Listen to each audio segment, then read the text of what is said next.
بسم الله الرحمن الرحيم.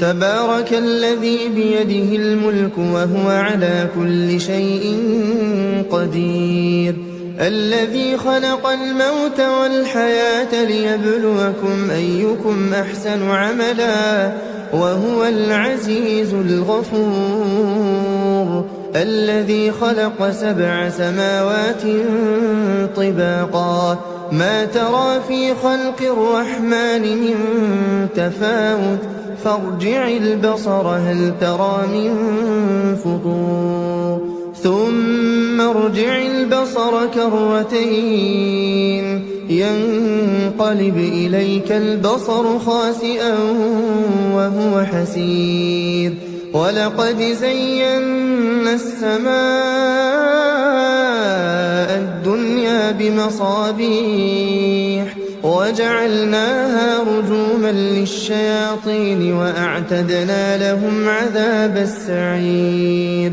وللذين كفروا بربهم عذاب جهنم وبئس المصير. إذا ألقوا فيها سمعوا لها شهيقا وهي تفور تكاد تميز من الغيظ كلما ألقي فيها فوج سألهم خزنتها ألم يأتكم نذير؟ قالوا بلى قد جاءنا نذير فكذبنا وقلنا ما نزل الله من شيء إن أنتم إلا في ضلال كبير. وقالوا لو كنا نسمع أو نعقل ما كنا في أصحاب السعير، فاعترفوا بذنبهم فسحقا لأصحاب السعير.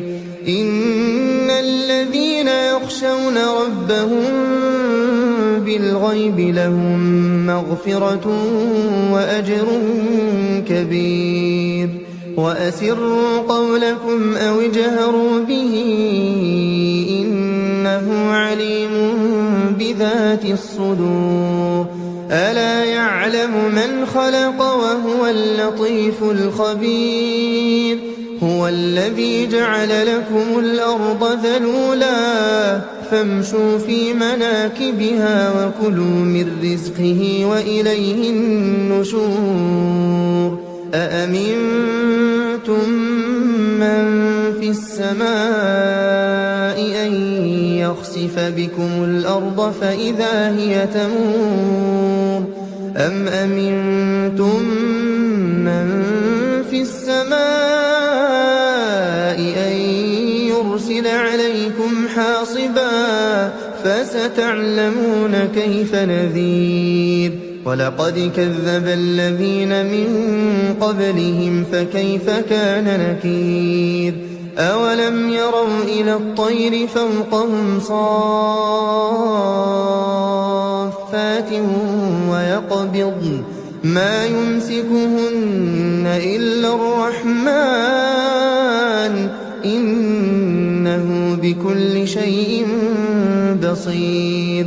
أمن هذا الذي هو جند لكم ينصركم من دون الرحمن إن الكافرون إلا في غرور. أمن هذا الذي يرزقكم إن أمسك رزقه بل لجوا في عتو ونفور. أفمن يمشي مكبا على وجهه أهدى أمن يمشي سويا على صراط مستقيم.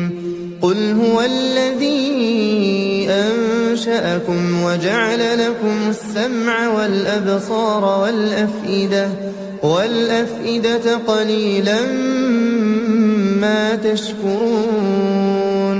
قل هو الذي ذرأكم في الأرض وإليه تحشرون ويقولون متى هذا الوعد إن كنتم صادقين قل إنما العلم عند الله وإنما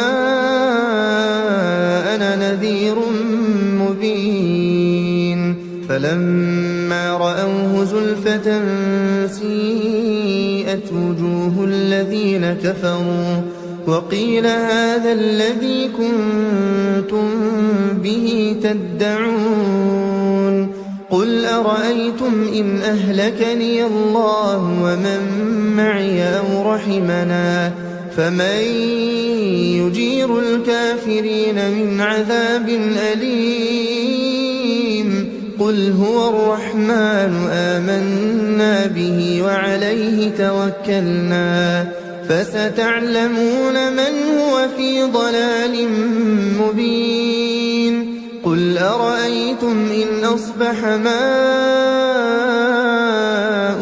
غورا فمن يأتيكم بماء